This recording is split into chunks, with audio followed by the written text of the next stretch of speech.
कारण था कि कर्ण के पास विजय धनुष था, और जिसके पास विजय धनुष जैसा दिव्यास्त्र हो, वो अगर पूरे दुनिया के महारथी एक तरफ हों फिर भी उसको हरा नहीं सकते हैं। लेकिन दोस्तों, क्या कारण था कि कर्ण ने कभी भी अपने दिव्यास्त्र का, विजय धनुष का प्रयोग नहीं किया।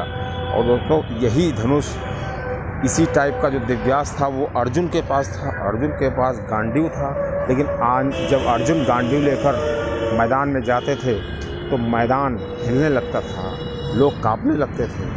अब दोस्तों, आइए जानते हैं कि कर्ण ने इतना अच्छा श्री शिव जी का धनुष होते हुए भी उसका प्रयोग क्यों नहीं किया। दोस्तों, ऐसी रोचक जानकारी के लिए आप मेजर टिप्स एकदम चैनल सब्सक्राइब कर सकते हैं।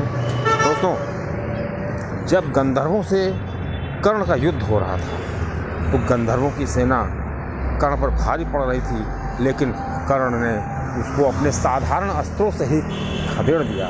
लेकिन जब गंधर्वों ने कर्ण को घेर लिया तो कर्ण ने, अगर उसके पास दिव्यास्त्र ये विजय धनुष होता तो उनको हरा देता, लेकिन उतने में अर्जुन आते हैं अपने गांडीव धनुष के साथ और गंधर्वों को भगा देते हैं। अब दोस्तों, जब कर्ण के पास इस तरह का धनुष था लेकिन वो उसका प्रयोग नहीं करते। अब दोस्तों, कर्ण ने केवल एक बार इसका प्रयोग किया पूरी अपनी ज़िंदगी में, वो भी महाभारत के 17वें दिन। अब दोस्तों, ये जानते हैं कि इन्होंने जब 16 दिन तक प्रयोग नहीं किया तो 17वें दिन क्यों प्रयोग किया। दोस्तों, ऐसा हुआ था कि कौरवों की सेना पर पांडवों की सेना बहुत भारी पड़ रही थी और कौरवों का काफ़ी विनाश हो रहा था।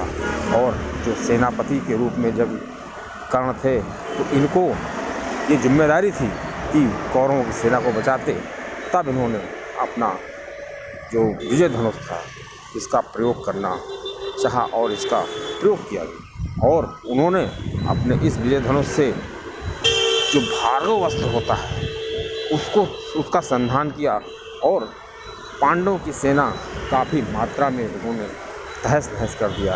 अब दोस्तों, आइए जानते हैं कि कर्ण ने लगातार इस विजय धनुष का प्रयोग क्यों नहीं किया, क्योंकि दोस्तों, कर्ण जो है हमेशा ये चाहते थे कि हम दिव्यास्त्रों के बल पर इस युद्ध को न जीतें, क्योंकि कर्ण का जो मनोबल था बहुत ऊंचा था, क्योंकि वो सूर्य पुत्र था और उसको इतने आशीर्वाद श्री परशुराम जी ने दिए थे और उसके पास इतना पराक्रम था।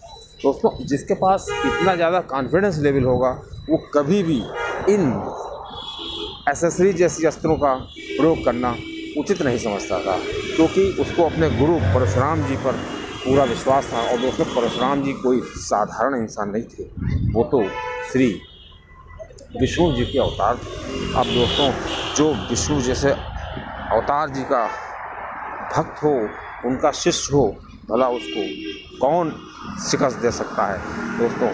और ये भी कहा जा सकता है कि कर्ण कभी नहीं चाहते थे कि उनकी वजह से दिव्यास्त्र ये जो फेंके जाएंगे, उसके बाद जो उनका जो साइड इफ़ेक्ट होता है उससे एक जन साधारण को काफ़ी ज़्यादा नुकसान हो। क्योंकि दोस्तों, कर्ण एक अच्छा योद्धा होने के बजाय उसके साथ साथ एक बहुत बड़ा दानी था और उसके जैसा दानवीर मिलना बहुत ही मुश्किल है। ऐसा दोस्तों श्री कृष्ण जी ने भी अर्जुन से कहा था कि कर्ण जैसा कोई दानी नहीं। अब दोस्तों, जब कोई दानी होता है तो ज़रूर उसके मन में दया होती है, और जब दया होती है तो वो जानता है कि जब हम इन दिव्यास्त्रों का प्रयोग करेंगे तो इस जनमानस पे इसका बहुत बुरा असर होगा। इसलिए भी हो सकता है कि उन्होंने कभी भी इन विजय धनुष का प्रयोग करने से बचते रहो। और दोस्तों, विजय धनुष के बारे में बताया जाता है जब ये चलता था तो सूर्य, चंद्रमा और ये इतना तहलका मच जाता था